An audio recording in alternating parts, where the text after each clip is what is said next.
Lightroom frappe fort avec l'ajout d'une fonctionnalité héritée tout droit de Photoshop qui permet de supprimer des éléments d'une photo et de les remplacer automatiquement en fonction du contenu de la scène photographiée. On découvre ça ensemble tout de suite dans le guide de la photo ratée. Allez, c'est parti.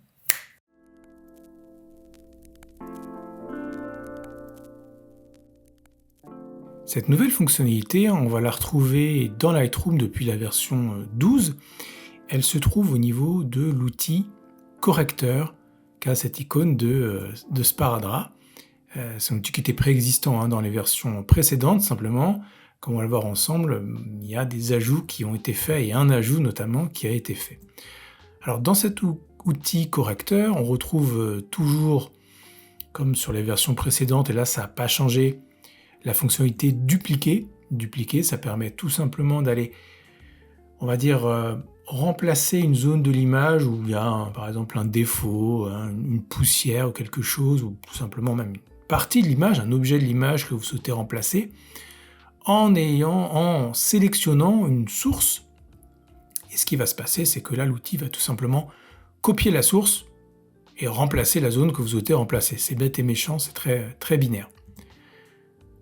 On a également, et ça n'a pas changé, une deuxième façon de gérer cette fonctionnalité avec la possibilité de corriger. Corriger, alors ça fonctionne à peu près de la même façon que dupliquer. Simplement ici, ça va être un réglage un petit peu plus fin parce que dans la correction, on va tenir compte des pixels environnants et donc dans le mélange qui va être fait, ça va être un petit peu plus fin. C'est moins binaire, c'est moins je copie A pour remplacer B, c'est je copie A pour remplacer B, mais je tiens compte un peu de l'environnement de B. Et donc, en général, ça fait quelque chose d'un peu plus fin, d'un peu plus précis, on va dire, plus naturel plutôt, plus naturel. Et donc, cette nouvelle fonctionnalité, ce nouveau mode, je devrais dire, parce que c'est comme ça que Lightroom les appelle ici, ce nouveau mode s'appelle un mode qui est un mode supprimé basé sur le contenu. Et ce qui va se passer, c'est que l'idée, ça va être via l'intelligence artificielle, même concept, c'est d'aller sélectionner une partie de l'image que vous souhaitez remplacer. Mais là, c'est le logiciel qui automatiquement va sélectionner une zone et on va voir effectivement le rendu et voir ce que ça donne si c'est efficace. Dans le fonctionnement de ce mode assez classique et très simple, on n'a que deux sliders d'ajustement, deux curseurs d'ajustement, la taille, puisqu'en fait il s'agit d'un pinceau qui va nous permettre de recouvrir la zone à modifier, à remplacer, et un ajustement d'opacité qui permet d'ajuster l'intensité du réglage. Alors j'ai pris l'exemple de cette photo parce qu'il y a pas mal de détails, elle est un peu fouillée, c'est un peu fouillis, il y en a à droite, à gauche, il y en a un peu partout, donc on va pouvoir s'amuser et aller tester cette nouvelle fonctionnalité, ce nouveau mode de suppression basé sur le contenu. Alors la première chose qu'on va essayer d'aller retoucher, c'est cette zone-là en haut à droite, enfin dans le coin supérieur droit, pour être plus précis, là, de l'image, où on a ces câbles électrique, on a un lampadaire, et donc on va aller voir comment fonctionne ce mode. On va voir essayer de supprimer ces zones-là, on va dire cette distraction, et les remplacer du coup ici par le ciel. Donc je vais aller tout simplement prendre cet outil de suppression basé sur le contenu, c'est un pinceau en fait, clairement, et je vais aller recouvrir cette zone. Donc je vais aller prendre l'ensemble en une fois, on va faire du coup tous les câbles et on va prendre le lampadaire et on va aller recouvrir notre zone. Alors un truc que j'ai remarqué pour un petit conseil pour que ça fonctionne mieux, c'est de repasser plusieurs fois sur la zone en fait. C'est assez curieux, il n'y a pas vraiment de raison, peut-être que ça sera corrigé dans une mise à jour ultérieure, mais j'ai remarqué que quand on passe une seule fois le pinceau, ça marche moins bien. Donc là, en fait, je vais aller passer plusieurs fois sur la zone, vraiment bien la recouvrir, et on va voir ce que ça donne. Ok, une fois que c'est fait, donc je vais relâcher la souris, le logiciel Lightroom va analyser directement le contenu et nous proposer de remplacer cette zone par du contenu. Et là, c'est pas mal, Franchement, c'est pas mal du tout. Donc du ciel, on voit qu'au niveau même des Il y a des branches un peu là de l'arbre qui dépassent, ça a conservé ça. Et il y avait des... Alors j'avais pas vraiment beaucoup de texture, on va dire, dans le ciel, mais quand même, on voit que ça a conservé quand même un peu les tonalités. On voit qu'il y a quand même des nuages et des zones un peu différentes. Et le résultat est franchement plutôt pas mal. Hein. Ça a bien marché, je trouve. Donc on va faire la même chose. Voilà, le rendu là, si j'enlève un peu on va dire la zone recouverte pour qu'on voit mieux. Donc c'est pas mal. On va faire la même chose là en haut à gauche. Donc pareil, là, les 2 câbles, je vais aller juste peut-être recouvrir cette zone-là de la même façon. Donc là, ça devrait être même plus simple parce que là, pour le coup, la zone est plus petite. Et de la même façon, on a un remplacement qui est tout à fait correct. Et alors pour finir dans cette zone du ciel, là, je vais peut-être réduire la taille du pinceau. On a je sais pas si c'est un petit lampadaire ou une branche qui dépasse, je vais zoomer un petit peu. Ouais, c'est un bout de lampadaire, une lumière là.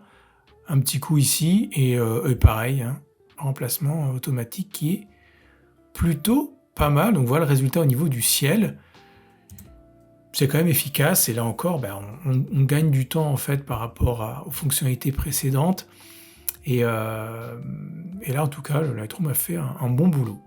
On va continuer nos retouches là, et puis on va regarder la zone en bas de l'écran là. On a cette plaque d'égout non, c'est quoi? Non, c'est pas une plaque d'égout, c'est du trottoir, mais allez, c'est pas grave, moi. C'est de la saloperie, ça. Allez, j'aime pas ça. Allez, on va remplacer ce trottoir.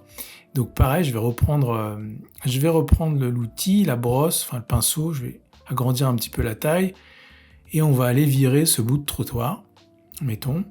Donc je vais le recouvrir grossièrement. On peut dépasser un petit peu, je pense que c'est mieux. J'ai fait pas mal de tests en fait, en dépassant légèrement pour prendre le bord. Je trouve que ça marche bien aussi.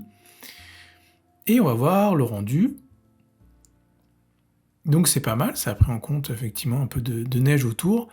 Et je vais en profiter là-dessus pour vous montrer 2 choses au niveau des ajustements. En fait, si le rendu que vous obtenez vous satisfait pas, vous avez la possibilité d'ajuster la source prise en compte pour faire le remplacement de cette zone en fait.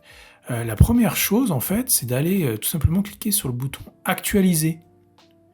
Et en fait, ce qui va se passer, c'est que là, Lightroom va mettre à jour le point sélectionné avec un contenu différent. Donc ça ne vous dit pas quel est le contenu choisi, mais ça vous permet d'avoir un rendu légèrement différent. Vous voyez, ça a un petit peu changé le rendu. Donc c'est pas mal, vous pouvez tester si le premier rendu ne vous convient pas. En gros, vous dites à Lightroom, non mais allez, bosse encore et fais-moi quelque chose d'un petit peu mieux. Donc vous pouvez choisir après ce qui vous convient le mieux. Et une autre option, c'est d'aller, là pour le coup, manuellement, sélectionner une zone personnalisée. En maintenant le bouton, la touche contrôle de votre clavier, vous allez pouvoir sélectionner une zone. Donc là, ici par exemple, si je vais dire, non, mais moi je veux que tu mettes plus de neige, je vais aller faire un rectangle avec de la neige, et du coup, l'ajustement va être mis à jour en prenant en compte cette zone de neige. Donc voilà le rendu, c'est pas si mal, mais je vais zoomer un petit peu. C'est pas mal sur le côté, je trouve, mais au milieu, il y a ce tas de neige un peu que je trouve pas très naturel. Donc, c'est à tester en fait, ça dépend vraiment des cas de la photo. Là, moi, je vais revenir au rendu précédent qui me convient bien. Et je vais aller recouvrir, pareil, cette autre zone de trottoir et faire bosser Lightroom automatiquement pour aller me trouver un contenu qui fasse du sens et qui est rendu plutôt naturel. C'est pas mal, je trouve.